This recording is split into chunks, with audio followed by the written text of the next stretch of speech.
What's the most eerie thing that has ever happened to you that still gives you the chills? I used to live in a 3-story house, and my bedroom overlooked a not very busy 4-way stop. The intersection was lit by a single streetlight, and everything outside of that small circle of light was pitch black. One night I was woken up by the sound of steel grinding against rock, or something similar. At first I figured it was probably my neighbor, since they were often working on things in their garage late at night. I did not think much of it, and tried to go back to sleep. A few moments later, however, the noise became more intense. I got up and looked out my window, but I could not see anything except the one patch of road illuminated by the streetlight. I stood there at the window, listening to the horrible sound for a few more seconds, and then it happened. The noise grew even louder and seemed to speed up. I could make out a figure in the darkness, and it looked like it was running. The figure moved into the light, dragging behind him, no joke, a friggin' chainsaw. He stopped directly in the spotlight cast by the street lamp, and just stood there for a minute or two, completely motionless. Then, slowly, he turned and began to walk in the direction opposite of my house, the chainsaw scraping steadily against the pavement as he went. That was the most scared I have ever been in my entire life. Story 2. I lived in Germany for several years with my family. My dad was in the military, but we decided to live off base in a nearby village for more space and to absorb the culture. It was a fairly old place, so when I heard noises in the night, I tried not to think about it too much. Still, some nights I could not shake the feeling that I was not alone in my room. I started to have weird experiences. It began with me sitting on my bed one night, doing homework, when I noticed something that I can only describe as a mist or fog moving over my bed. I would not have noticed it on my light-colored sheets, but I had a black binder that it was moving over as well. I was fascinated. Whatever it was did not scare me, and I am not sure why. It stopped after about 5 minutes, and I went to tell my mother, whom I knew was more sensitive to this sort of thing. She told me that she thought something was in our house. She had also had some weird experiences herself. My brother was 3 or 4 at the time, and I was in my teens. When he woke up in the middle of the night, he would get up and go to my mom's side of the bed and stand there quietly until she woke up. A lot of kids do this, and it is creepy as heck. My mom told me that some nights she would hear footsteps come over to her side of the bed, but she knew it was not my brother. She would eventually look, and sure enough, no one was there. Even my dad, who does not believe in anything paranormal, would say my brother's name and tell him to go back to bed. My mom would tell him it was not my brother. He would even get up to check, and my little brother would still be in his bed. There were other things too. My mom would be downstairs and hear someone say "mommy" or "mama" from upstairs. I heard someone call my name from upstairs once as well. But the really freaky moment was when I was talking on the corded phone in my parents' bedroom during the day. Suddenly, the mist or fog, in the very distinct shape of a little boy, walked directly in front of me as I sat on the end of the bed. I dropped the phone and noped the F out of there. To this day, even though it was never malicious in any way, my mom is convinced that it was not really a boy, but something pretending to be one. Story 3. I used to work in a nursing home on the night shift. Often the patients would hallucinate, so unusual comments were not exactly uncommon. One night, an elderly woman said to me, "There's a man wearing a blue coat, holding a gun, and looking through the window." I asked her where, and she pointed toward the mirror. I did not think much of it at the time, and went on to check on the next patient. A few hours later, in another part of the nursing home, a different patient said to me, "There's a man in a blue coat holding a gun to your head." I thought that was pretty creepy, but elderly people hallucinate, so I tried not to let it get to me and continued on with my shift. Later that same night, my supervisor suddenly grabbed my arm and hissed into my ear, "Call the police, there's an intruder." I asked her what she was talking about, and she pointed down the hall and said there was a man in a blue coat standing outside one of the patient's rooms, looking in. When we checked, there was no one there. I managed to calm her down and eventually convinced her that she must have just been exhausted at the end of a long shift. I did not tell her about the patient's hallucinations earlier that night. After 7 years of working in nursing homes and hospitals, that remains one of the creepiest things I have ever experienced. Story 4. This happened in my bedroom when I was still living with my parents. They were separated very acrimoniously, but still living under the same roof, and my bedroom wall also shared a wall with my dad's bedroom. One night, I woke up suddenly at about 2 a.m. It was extremely windy outside, and I could hear it howling as it rushed down the street. With the wind came an overwhelming sense of foreboding. I felt like something bad was racing toward our house. I clutched my blankets tightly and held my breath. Then, in the corner of my room, right where I shared the wall with my dad, I saw a face appear. It was like a hologram. I could see the cabinet behind it straight through its form. It was a giant, evil-looking demonic face, sort of shaped like an upside-down triangle. It narrowed its eyes at me and dropped its jaw impossibly low, snarling in my direction. I freaked right the hell out and just stared at it in terror. Then I squeezed my eyes shut and started breathing deeply, imagining white light surrounding me and repeating in my head, "Just ignore it, just ignore it."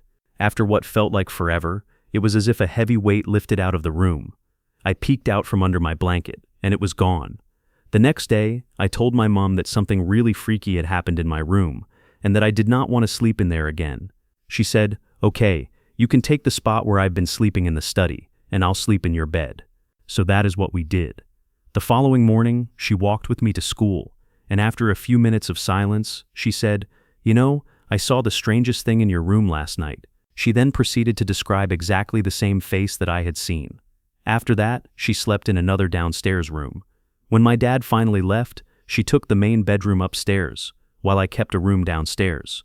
We never used my old room as a bedroom again, and my mom sold the house literally just last week.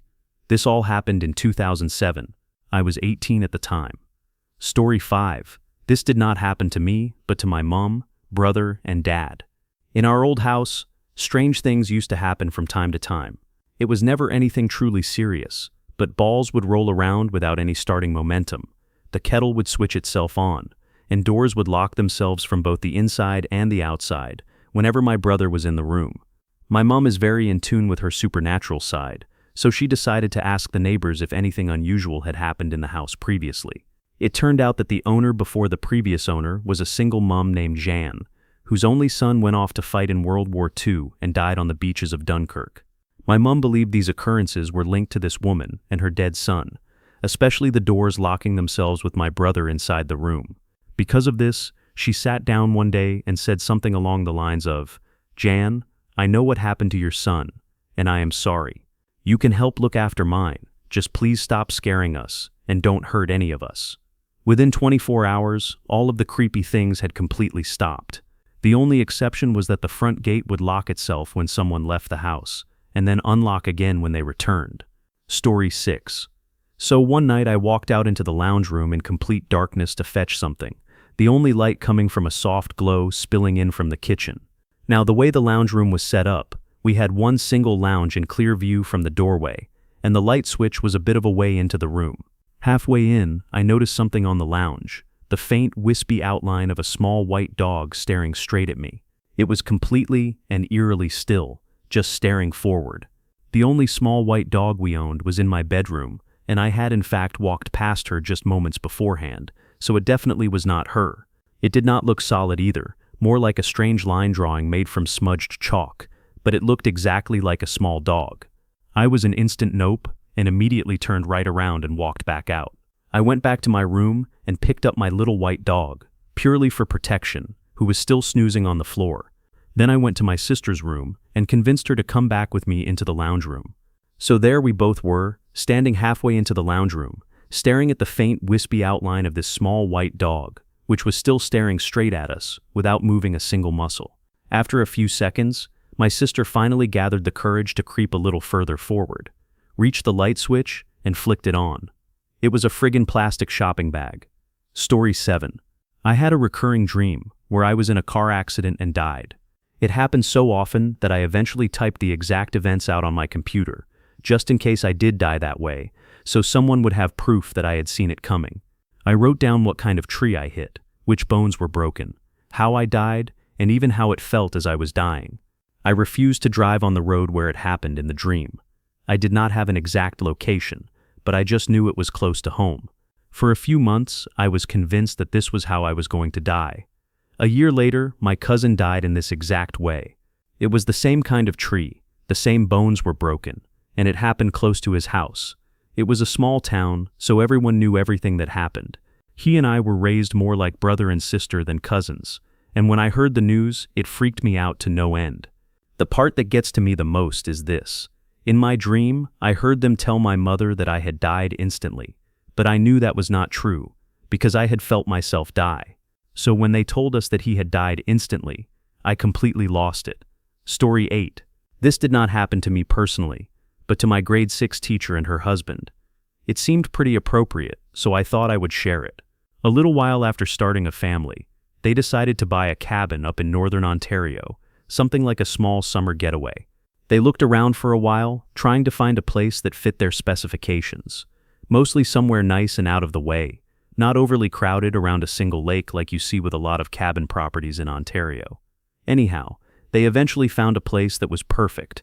It was about a half-hour drive or so from the nearest town, on its own little lake, and had everything they were looking for. It was a perfect little spot and surprisingly affordable as well. The first strange thing, though, was the circumstances surrounding how the place had come up for sale. The property had been taken back by the bank because its original owner had just sort of disappeared. One day he was making payments, and the next, the place was abandoned. He could not be reached anywhere and was just gone. It was not like this was some kind of rundown shack either. It was a smaller place, sure, but the guy had sunk some serious money into it with renovations and upgrades. Despite that, my teacher and her husband bought the place, moved some of their things up for the summer, and settled in with their kids. Everything was great at first, and everyone was having a good time. Then one day, my teacher was sitting in the living room area of the cabin when she realized something felt off. She went and grabbed the layout plans of the cabin, which they had received after purchasing the place, and started to really look them over. Before long, it dawned on her that something was not quite right. According to the layout, there was another room marked on the plans that simply was not in the cabin at all, or so it looked. She walked over to where the door should have been, and all she saw was a wall. Then she realized that based on the angles, lengths, and overall layout, there actually might be another small room hidden behind it. She showed this to her husband, who was immediately intrigued, and he said something along the lines of, "Hey, why don't we bust open the wall and see what's behind it?" They had already been thinking about redoing that room anyway, so they decided to go right ahead. The boards came down, and sure enough, there was a bricked-up doorway. Her husband took a good swing at the bricks with a sledgehammer, and it went straight through. Behind it was another tiny room. This is where things really took a turn into the eerie.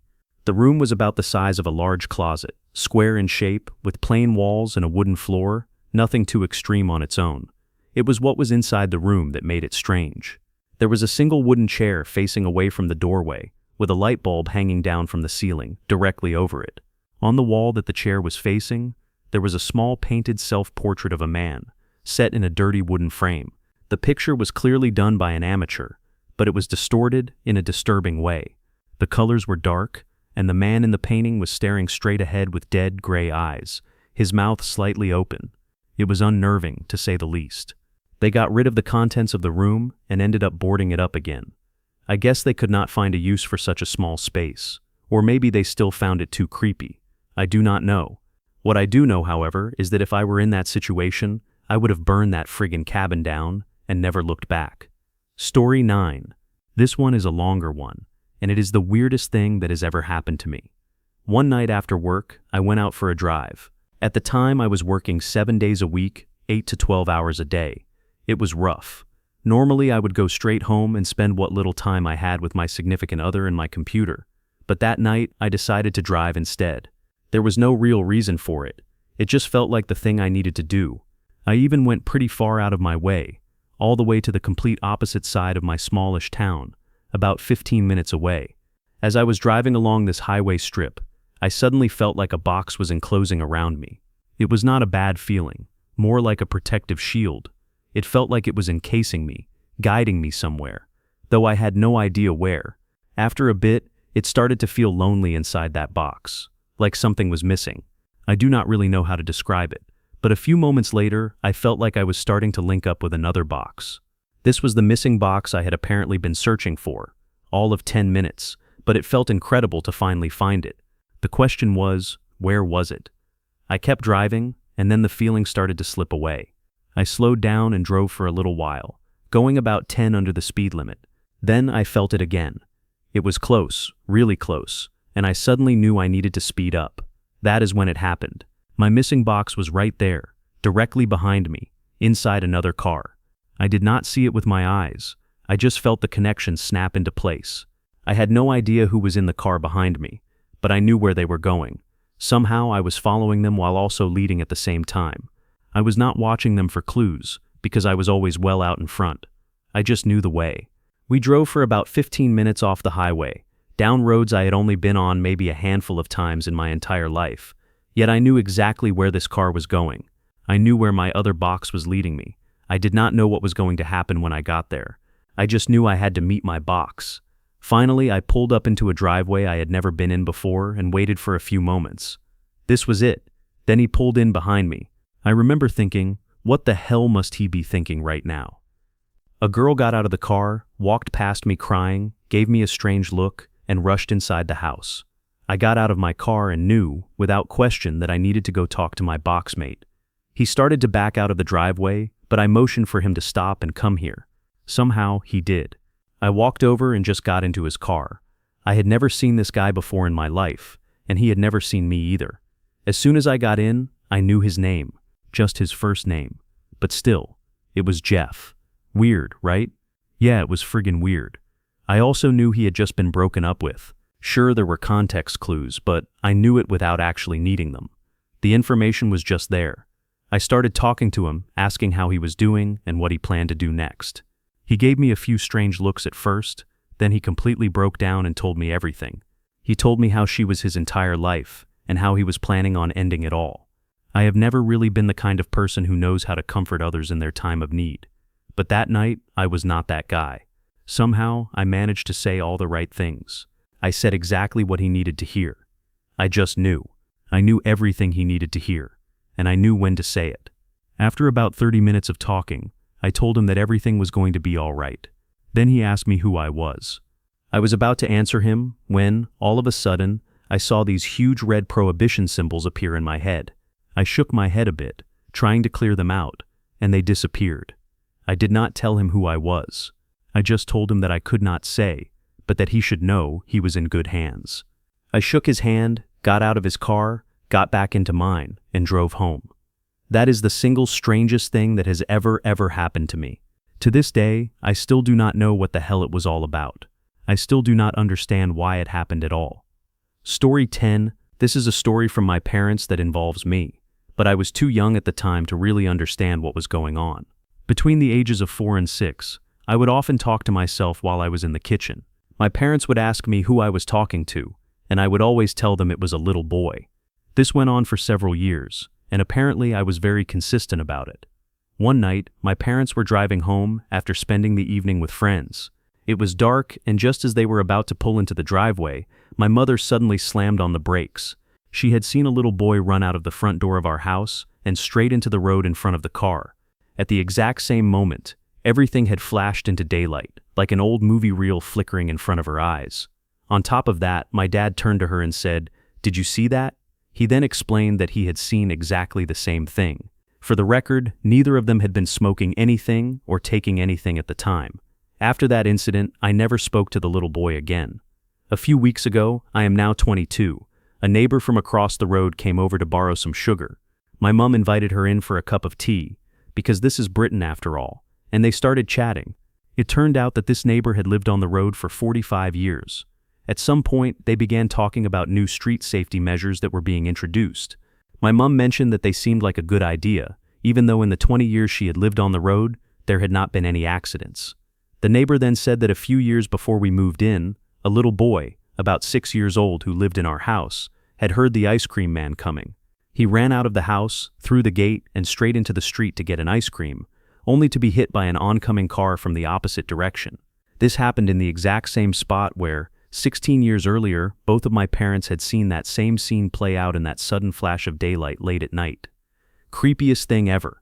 Synchronized visions experienced by both of my parents, both describing something that had actually happened on the street years earlier, and the fact that I never spoke to my imaginary friend again afterward. I get goosebumps every time I am back in that house now. Story 11. This happened a few years ago, when I was living with a roommate in a mobile home. I was home by myself, sitting in the recliner and listening to music very softly, with the lights turned off and the blinds open. It was a bright full moon that night, giving the place a soft glow, just enough light to move around easily without needing to turn any lights on. As I sat there, I suddenly heard what sounded like my roommate's bedroom door opening.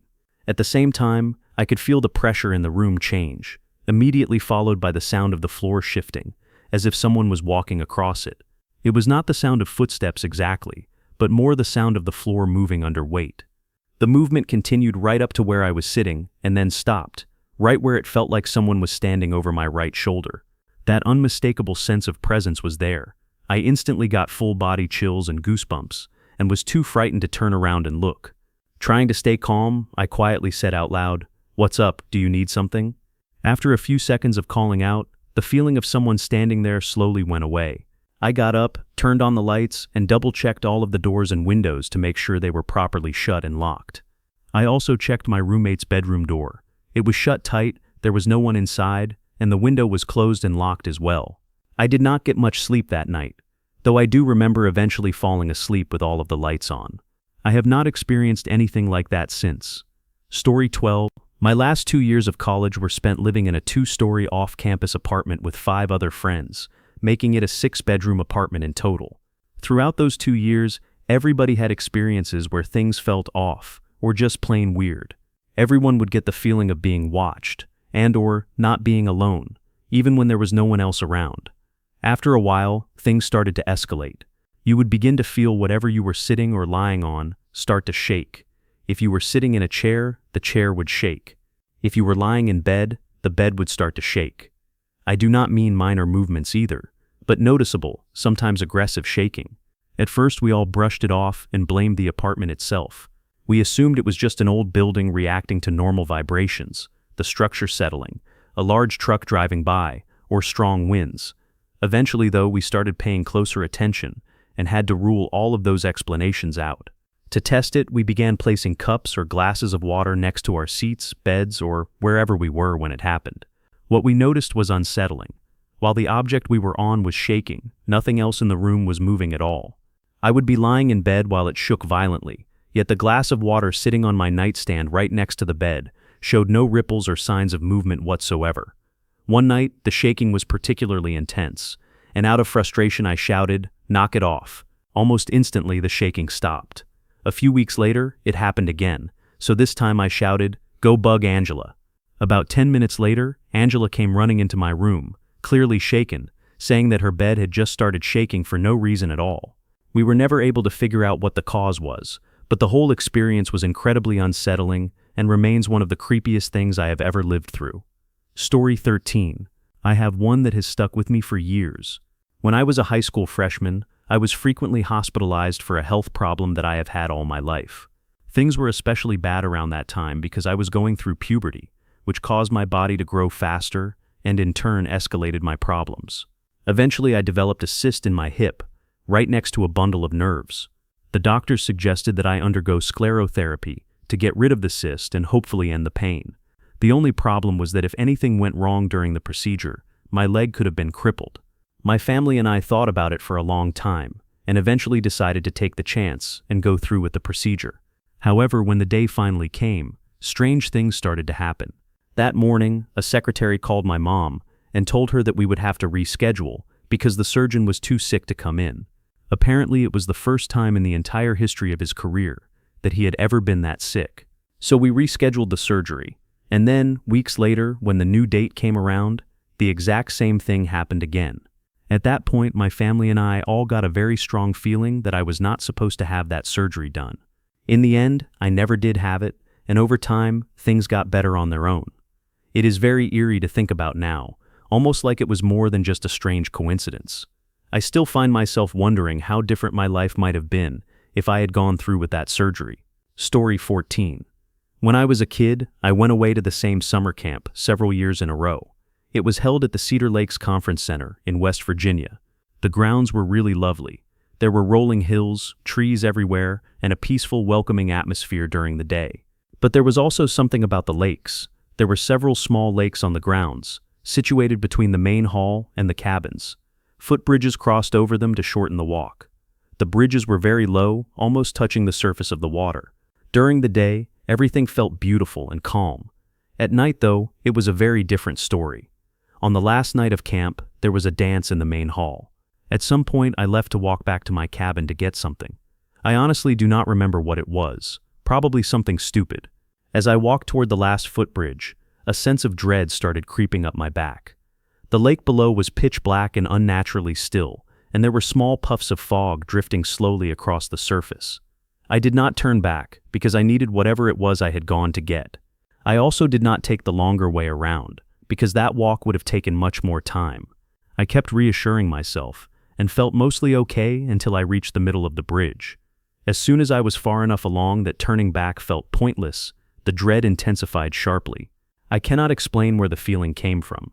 It was as if I suddenly believed I was the only person left for miles and miles, like there was no one else on Earth at all. I could not explain why, but I knew with absolute certainty that I had to get off the bridge, and that everything would be fine if I could just reach the other side. Near panic, I started walking as fast as I could. The bridge felt far longer than I remembered it being. In my memory, it honestly feels like it went on for 10 or 15 minutes, even though I know that cannot possibly be true. At one point, I pulled out my cell phone to try to call my mom. That would have been a serious rule break, since phones were only for emergencies back then, but there was no reception anyway. Eventually, I made it to the other side, and nothing happened. I was physically fine, but the world felt subtly different afterward, like something had shifted. Looking back now as an adult, I can guess that I was probably picking up on lots of small environmental details that triggered my unease, and that this moment marked the first crack in my adolescent sense of invincibility, which led to the panic. I can guess all of that. Still, I cannot quite convince myself that I was completely safe on that bridge that night. Story 15.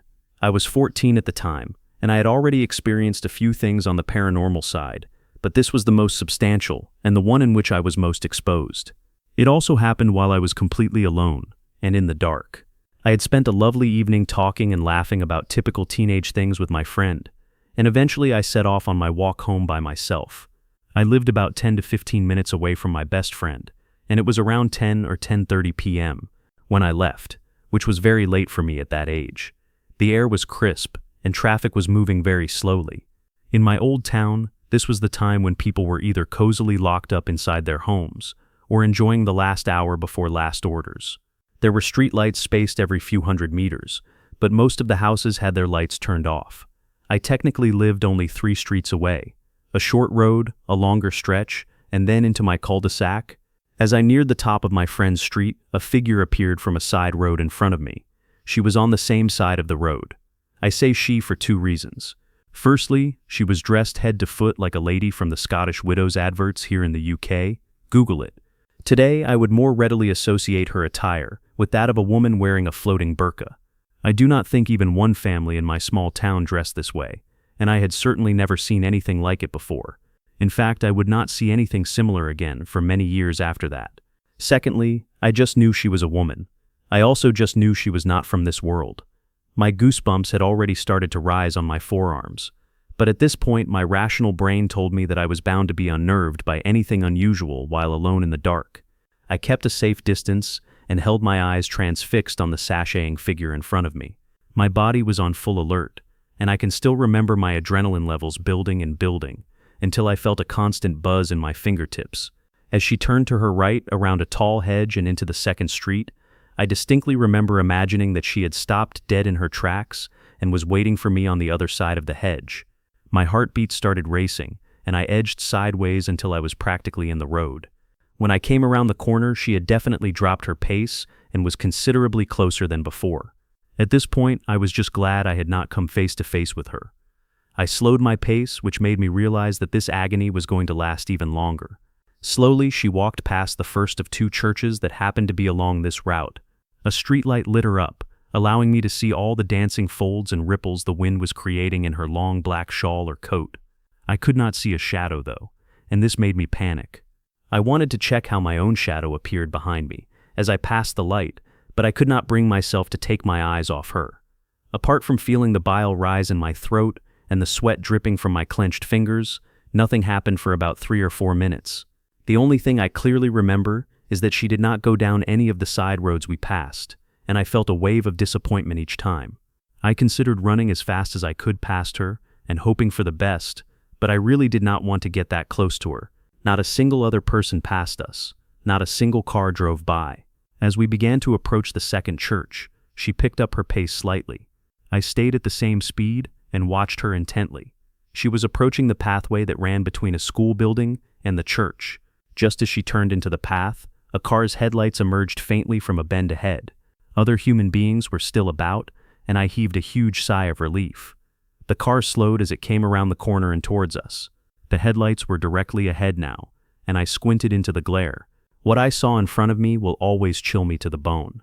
I could still see the wind ruffling her coattails, but the headlights were shining straight through her dark, murky figure. This moment seemed to last for an eternity. The car finally passed, and the lady had resumed her walk towards the church. I hung back and put a little more distance between us. Suddenly, I felt a burst of energy, and my legs just took off. I never have, and never again will, run that fast in my life. As I drew level with the path, my head snapped to the side to look at her, and she was just standing there, facing me. Although there was only a black figure, I knew she was looking directly at me.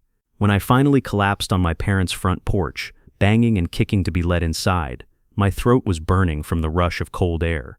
I could not speak for several minutes. It took a very long time before I made that walk alone at night again. Story 16. This happened when I was about 11 maybe. My sister was invited to a friend's birthday party. Let's call her Janice. I tagged along with my sister to the party. When we arrived, I recognized some of Janice's friends, since we all bumped into one another at school or on the bus. Anyway, I noticed one of Janice's friends, Susan, sitting all by herself and decided to go over and talk to her. When I did, I realized Susan was behaving rather weirdly, which was odd because she was generally very nice. I did not pay too much attention to it and eventually walked away to mingle with the others. Towards the end of the night, I saw Susan sitting in the exact same spot, so I went up to her again and asked if she had had anything to eat. She became annoyed and asked me why I kept referring to her as Susan. I replied, "Because isn't that your name?" She looked at me strangely and said that it was not. I went over to my sister and Janice and asked them whether the girl looked like Susan or not. They both agreed that she did. So, my sister and Janice decided to go and talk to the girl themselves. After some digging, it turned out that she was from another country and was waiting to meet her twin sister. Slightly confused, Janice, my sister, and I went home after the party. We talked about it, and Janice later told us that Susan never had a twin sister, as she had recently met Susan's family. To double-check, Janice approached Susan at school and asked her why she had been behaving so strangely at the party. Susan said she did not know what Janice was talking about, and that she had been at home that night. After that, things felt slightly off with Susan at school as well. Fast forward a couple of months, we read about a murder in the newspapers, where a mother had been off in her home while her children were there. Shockingly, it turned out that Susan's mother had been murdered while Susan and her brother were in the house. After conducting their investigation, the police discovered that Susan had in fact murdered her mother, with her brother in the next room. Possibly the eeriest thing I can remember in my life. Story 17. The first holiday season after my dad died, my mother had been cleaning up all of the decorations. My siblings and I were all under 8 years old, and we were all pretty busy with school, sports, and other things. Apparently, one Saturday after Christmas, my mom had to interrupt her cleaning to take us to some game my brother was playing in. Since we were all so young, we all went with her. She left 2 big bags of decorations and a box of ornaments at the top of the basement stairs, intending to take them downstairs when she got home. The 3 trips it would have taken her a while, and we would have been late, so she decided to leave them there for the time being. By the time we got home, everything was already downstairs in storage, exactly where she had planned to put it, but never did. No one else had a key to our house, but she called my grandma to make sure she had not stopped by somehow, and she had not. I was really little at the time, but my older brother remembers coming home and thinking our things had been stolen before they found them in the basement, because he clearly remembered my mom not taking them downstairs. Yet there it all was, put away perfectly. I do not know, there is probably a perfectly logical explanation, and I have never thought too much of it. Still, it was really comforting for my mom at the time, to feel like she had someone helping her somehow, because she was so overwhelmed being a single mother. So, if she wants to think it was something paranormal, I am happy to let her. Story 18. One night in the summer last year, I had a nightmare and woke up at around 1 in the morning. I opened my bedroom door, and directly across the hallway, I saw a very large shadow. I just stared at it for a second. I assumed my dad was getting home late, since he works very strange hours, so I casually said, "Hey Dad." The figure turned around, and it was most definitely not my dad. I froze, then ran down the stairs and stood there for a moment. I was half asleep and completely confused. The next thing I knew, it started coming down the stairs after me, and I began screaming at it to get out of the house. It felt like I screamed for 15 minutes, but it was probably only around 30 seconds. I do not remember what happened after that, but I woke up on the couch. My mom is a very light sleeper, yet she never got up, so I am assuming it must have been a dream. The only thing that still bothers me is that I do not sleepwalk. So how did I end up on the couch? Story 19. When I was roughly 10 years old, I lived in an old house on a military base in South Carolina. It was an interesting house. The front door opened onto two staircases, one going up and the other going down. The downstairs was partially underground and contained the living room and kitchen, while the upstairs held the bedrooms. Because the house was old, climbing the stairs resulted in a loud creak with every single step. One day I was downstairs playing my Nintendo 64, while my baby brother slept upstairs in his crib. Since the stairs were so loud, my mother made sure I understood that I was not to go upstairs, because she did not want my brother to wake up. Obviously, I had no problem with this, as I was completely engrossed in my game. I was interrupted by my mother yelling, "Damn it, I told you not to go upstairs." When I ran into the kitchen to tell her that I had not gone upstairs, we heard my brother start screaming. My mother panicked and ran upstairs, but everything was ultimately okay. What had apparently happened was that my mother had heard the stairs creaking as if someone was walking up them. When she entered my brother's room, she said it was freezing cold. After that day, he always screamed when my parents put him in that room, and he refused to sleep there. There are other stories about that house, but they are relatively uninteresting. They mostly amounted to finding odd things that might have been faces in photographs, electrical appliances randomly turning off in front of us, which was arguably the least frightening thing since it could be explained logically, and my own personal experiences, such as seeing things walk past my door when I was in trouble. I think they finally demolished all of those houses. I hope so, because whether or not anything truly supernatural was happening in that house, I had trouble sleeping until around my junior year of high school, and even now, the dark still unnerves me. Story 20. I will go ahead and preface this by saying that I am not a religious person. My grandpa died about 12 years ago. He was cremated, and his urn was placed in my dad's office, which was inside our house, not an actual office building. That room happened to be right next to my bedroom. It was my 8th birthday, and it also happened to be a school day. I was in elementary school at the time, and my mom would come into my room every morning to wake me up.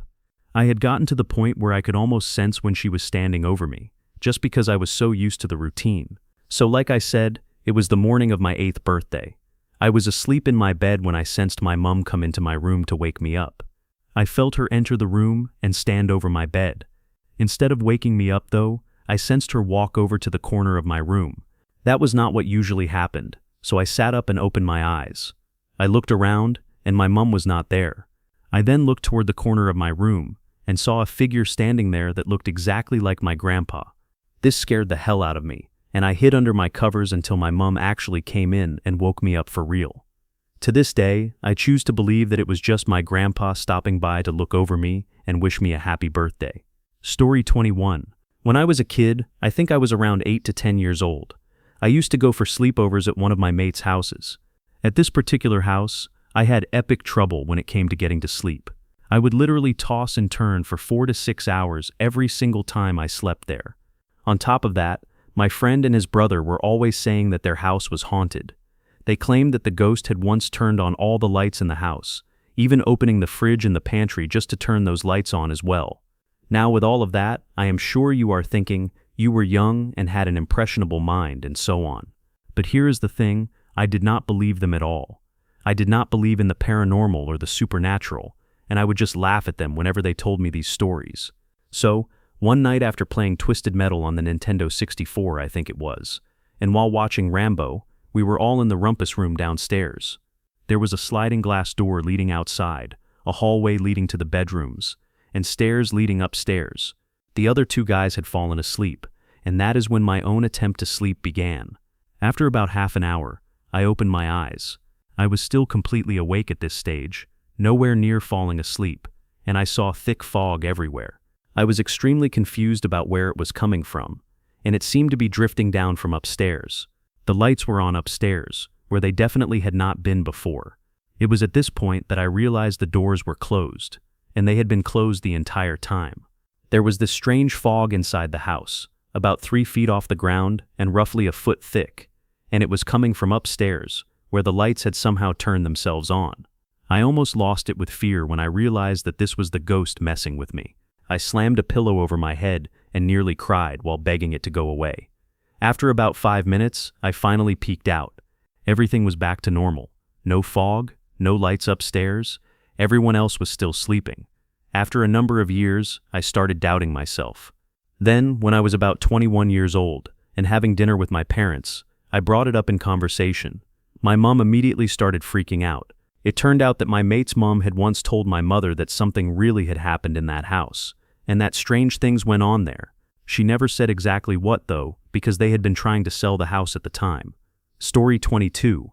A few years back, I was walking my dog by the woods that were down the street from my house when I heard a woman scream from somewhere inside the woods.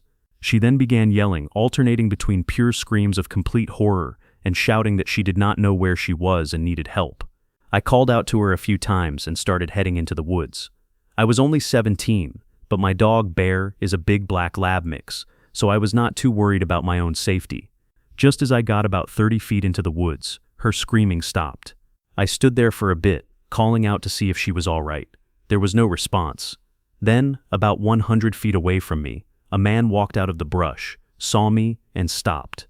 He was a tall, pale, older man with black hair and a wrench in his left hand. He was also twitching quite a bit. Bear started to growl, and we just stood there for a good minute, staring at each other. He then asked if I had heard the scream and said he had been searching for a while. He then told me I should call the cops. We exited the woods and he went back to his house, which was across the street, and continued working on his truck. I called the cops, but they never found anything. I do not know what freaked me out more, the woman's screams or the instant they stopped and the man appeared. Story 23. I have had many strange experiences, but the freakiest thing that has ever happened to me was when I took Vicodin for the first time. I had a terrible migraine, and it was the only thing I had that could handle it. So I lay down and felt a cold breeze hit my back. I looked up and saw that my door was shut and my window was sealed.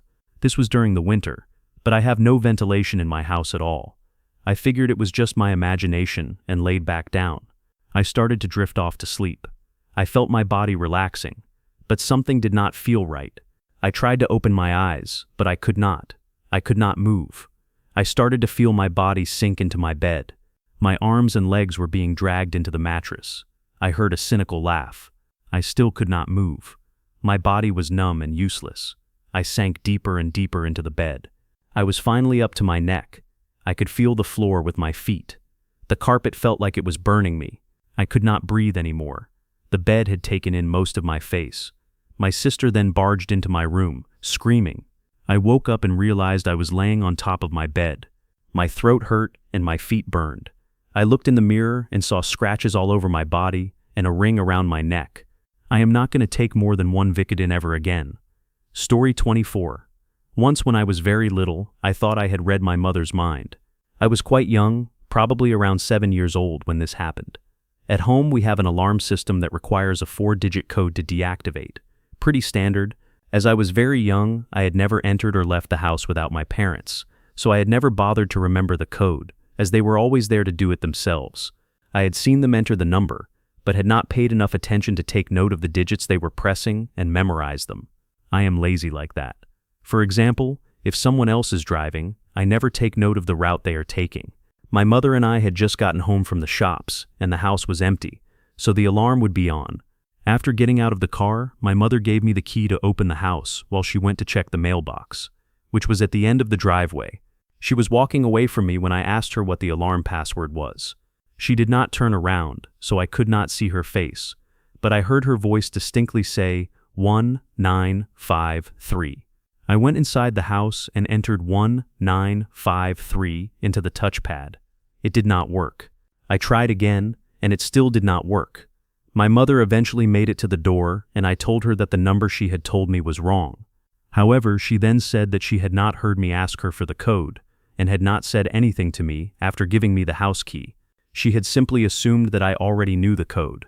I was a bit surprised, as I clearly heard her voice say 1953. At that point, though, I decided that I must have just misheard something else. I asked her what the code was, and she said 1952. So the mystery voice was very close to the mark. Close, but not quite. It freaked me right out. I think I scared my mother a bit as well, because I kept insisting that I had heard a voice tell me the almost correct answer. Funny enough, if I had gotten the number right, I would not have known that anything strange had happened at all. At the time, I thought that I had somehow unknowingly read my mother's mind. Now that I am older, I still cannot quite explain it, but I feel it was just my subconscious chiming in with the answer I was looking for. I had seen the code entered many times, and just because I never consciously remembered it, does not mean that my mind did not pick up on the pattern without me realizing it. Story 25. When our family dog died, I was in my early 20s, still living in the home I was raised in, an Indian family in the suburbs of London. As anyone who has had a pet will know, it was devastating for all of us, and it marks the one creepy story in my life. The evening that our dog passed away, my younger brother walked into my bedroom at about 2 a.m. and quietly asked if I was awake. Of course that did the trick, and I said I was. Can you hear that? With such a question, I was wide awake in a nanosecond and sitting upright.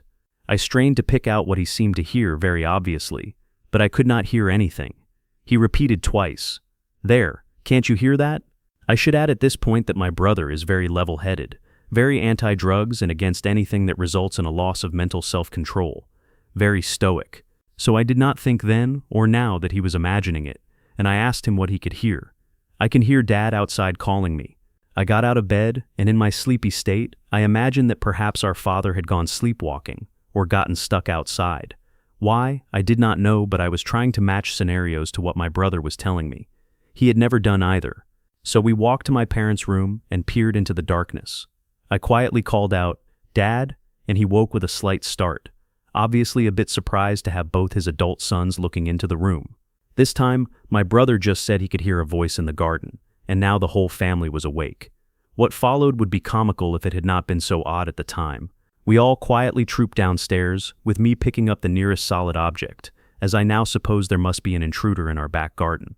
Our garden is accessed by huge sliding glass doors. This means that you can see the outside more clearly than the inside, because of the ambient light from the street. As we walked toward the doors, it was obvious that the garden was empty. Again, my brother asked, "Can't you all hear that?" By now, he seemed more bewildered than anything else. My father asked, "What exactly can you hear?" And my brother told him exactly what he had told me originally. "Dad, I can hear you calling out to me." I still remember my father's reaction when he asked him to repeat what he had just said. My father's face showed a sense of recognition and sadness. He seemed to nod. He looked out at the garden and said to all of us, "Everyone go to sleep. I am going to stay up a while." At that point, I thought the whole thing was rather silly and happily trooped back up to bed, falling asleep almost immediately. The next morning, I came downstairs, and of course asked what all that had been about. My brother was already awake, but my father was waiting for me to get up before saying anything. My father is a Hindu. The religion is the world's oldest major religion, and is a unique combination of culturally led traditions, superstitions, and dogma. My father is a humble man, and never imposed the religion on us. London-born boys. He even sent us to Roman Catholic schools without blinking. So he chose his words carefully, knowing that his audience was, in many ways, removed from his beliefs, neither familiar nor overly skeptical. He told us that according to Hindu belief, when animals die, they do not know that they have passed on.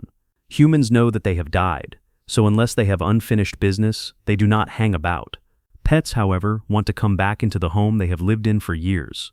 As they are on the outside, they call out to someone in the family in a human voice that the person will recognize, in the hope that they will be let in. I went quite cold, and my brother was so unnerved that his face went completely blank. My father then said that he had sat facing the garden and prayed for our pet dog, telling her to go in peace. I never questioned my brother about it, and he never defended what he said he had heard, nor did he try to fob it off as something imagined. We never spoke about it again. Story 26. I went to an all-girls convent boarding school when I was little. The school had doubled as a Civil War hospital back in the day, and this was the type of place where the nuns proudly showed off bloodstains on the floors and upstairs rooms that were not used as classrooms. There were many creepy stairways, hallways, and bedrooms that we usually did not see, and many that were completely unused. This was a huge building, but it had very few students. One day, a friend of mine and I were being punished for something ridiculous, like talking or laughing. We were sent to scrub the stairs with toothbrushes in one of these creepy empty hallways that we never used. I am really not kidding, atheist here. Since it was already an eerie, dogmatic environment, there was odd religious paraphernalia everywhere. An especially old, seriously scary statue of the Virgin decorated the hallway at the bottom of the stairs. It had chipped paint and realistic glass eyes. We had finished working, top to bottom, but needed to walk back up the stairs to shortcut through the building. You had to walk by the statue to get to the stairs, and this friggin' thing watched us as we walked by and started up a few steps. It was making eye contact. Its eyes were moving.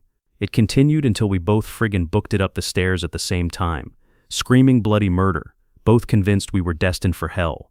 Story 27. I have had numerous eerie things happen to me throughout my childhood, but one of the strangest incidents occurred when I was around 13 years old. My younger brother and I shared a room together. There was not much in it apart from 2 beds, a stand for my television, and another stand that held my computer. Earlier that night, my youngest brother, who was 6 years old at the time, claimed to be having horrible nightmares, so I let him sleep in my bed with me. After a few hours of sleeping, I was awoken by a really loud bang. Still being half asleep, I did not think much of it, and forgot about it almost instantly. I had nearly gone back to sleep when it happened again. That was when I started to properly wake up. At that point, the loud noise began to occur, once every 2 or 3 seconds. I started to panic, so I rolled over onto my front and rubbed my eyes. That was when I saw it. In the corner of my room, I saw what I can only describe as a monk. The banging noise seemed to stop, and I stared at this thing for around 2 seconds, before rolling back over onto my front, pulling the covers over my head, and screaming for my mum. She came running in around 10 seconds later, looking exhausted, and told me that I was just imagining it and to go back to sleep. In fact, she seemed pretty pissed off that I had woken her up. For the rest of the night, my brother and I slept in the other room with the light on, and my youngest brother slept in my mum's room. Story 28. I stayed at the Hawthorne Hotel in Salem, Massachusetts for my cousin's wedding. My sister and I were sharing a room that was connected to my parents' room by a bathroom. My parents picked me up from Logan Airport, and we drove straight to the hotel. I really had to go to the bathroom, so after we checked in, we went up to the rooms and all entered through my parents' room, and I went straight into the bathroom. The bathroom had 2 doors, and I did not lock the door behind me. When I was finished, I went to leave, and the door was locked. I tried messing around with the door a little bit. The hotel is really old, and I thought the door lock was just broken. So, then I tried the other door, which was also locked. My family is a bunch of goofballs, so I thought they were just messing with me. I could hear them talking from far away on the other side of the door. After almost 5 minutes of trying to get the doors open, the water from the sink turned itself on. I was now freaking the F out. I was trapped in a Disney friggin' haunted mansion. I had not even been in the hotel for more than 20 minutes, and I still had to spend an entire weekend in this friggin' place. I was about to run through the friggin' door when I decided to check the doorknob one more time. Of course it opened, and as soon as I opened the door, the water shut itself off. Biggest what the F moment ever. Story 29. About 15 years ago, my great-grandfather passed away. My family was very close to him, and it was really rough. I mean, I know all funerals are, but my great-grandfather was a great guy. He was a business owner during the Great Depression and ran a few operations, including a grocery store and a hardware store. He allowed people to buy on credit, fully aware that many of them would never pay him back. Still, there were many people who did not go hungry because of him. Anyway, we are Catholic, so we were sitting in the Mass in a very old, near-Gothic church. It was an old church with extremely high ceilings, ancient paintings, and the traditional church decorations. This particular church had a large setup of candles behind where the priest would give Mass. We are talking 3 to 5 pound heavy candles, and there were maybe 15 to 20 set up. As the priest was giving the Mass, I caught a flash in my eye. In that instant, I saw one of the large candles shoot up into the air and land on the floor behind the priest. With the exception of maybe 3 to 5 candles, all of them instantly went out. The priest did not stop, he just continued on, and no one said anything. When I got to the car with my family, I told them what I had seen. All of them instantly said to me, "You saw that too." I also told 2 aunts, who I am very close to and who were my great-grandfather's daughters, and they said the same thing, "You saw that too." Any of the cousins I was not close to did not see a damn thing. Weird. Story 30. I am torn between two experiences, both of which are unified by the fact that my dreams seem to hate me. First, I experience sleep paralysis on a regular basis. For those who do not know what it is, one wakes up in a half-dreaming state while being completely paralyzed. This paralysis is, in my case, accompanied by a sense of overwhelming terror and a feeling of impending doom. Some people also experience truly horrific hallucinations during these episodes. Luckily, I am usually spared from those. My episodes of sleep paralysis tend to follow nightmares, which I have quite often. The worst episode came after a dream in which I was being mugged. I was lying on my stomach, so all I could see was my bed. As usual, I could not move at all. This time, however, it felt as though there was a cause. I sensed a heavy weight pressing down on my back, pinning me in place. Then I felt a rough hand patting along my side. It was as if the mugger had followed me out of the dream. I tried to call for help, but as always, the best I could manage was a weak, pathetic whimper. After struggling to move or make any sound for what felt like a long time, I finally awoke with a yelp. Needless to say, getting back to sleep that night was no easy task. Second, I have never actually played Majora's Mask, but I have read enough creepypastas about it for the game to leave a lasting impression on me. The Skull Kid's mask, in particular, practically embodies creepiness in my mind. One night, it featured prominently in a nightmare. When I woke up staring into the darkness above my bed, I saw it floating there, staring straight at me. I have had waking dreams before, including a recurring one where a wolf sits on my chest until it disappears with the slightest movement on my part. The mask, however, was different. When I turned my head, it stayed fixed in place on my ceiling. I tried blinking, but it remained there, suspended in the darkness above my bed. Finally, I dashed to the light switch, and only after flooding the room with light did I have the courage to check whether it was still there. It had vanished, but ever since then, I have slept with the blinds slightly parted, so that some light always falls on that section of my ceiling. Story 31. When I was around 9 or 10 years old, my room had a clear view of the front yard and the cul-de-sac in front of it.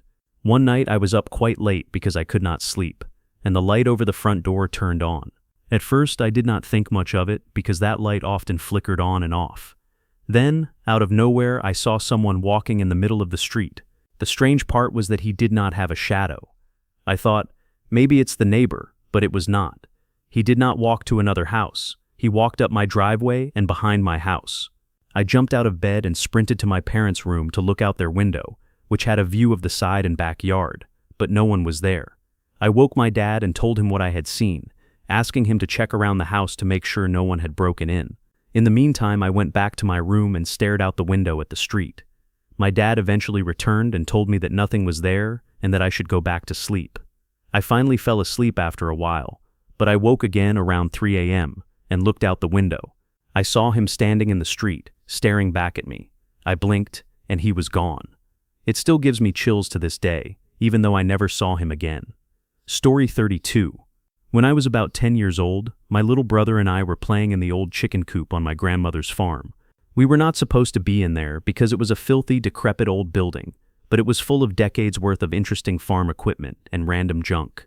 Naturally, that made it irresistible to us. We snuck in through the broken door to see if there was anything cool to play with.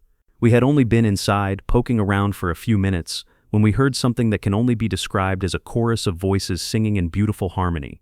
There were no words, just a single sustained note, clear as day, and coming from no particular direction. We both looked at each other with the same unspoken, "Did you hear that?" expression, and then bolted out of the chicken coop to try to figure out where the hell the sound had come from. This was a farm surrounded by hundreds of acres of open fields, with no neighbors anywhere nearby, and my grandmother certainly did not have any impressive outdoor speakers that could have made that noise, even accidentally. We had made it about 25 feet from the shack when we heard a loud creak followed by a sharp snap. We turned around just in time to watch the roof completely collapse in on itself. After standing there in total shock for a moment, trying to process what had just happened, we ran inside screaming to our mother and grandmother, convinced that angels had just saved us. I am not religious at all, and I am actually an atheist, but I still get goosebumps when I think about that incident. My brother would have been about 5 years old at the time, but even he still remembers it clearly. It was truly bizarre. Thank you for watching. If you enjoyed this video, be sure to give it a thumbs up, subscribe, and hit the bell icon so you never miss an update.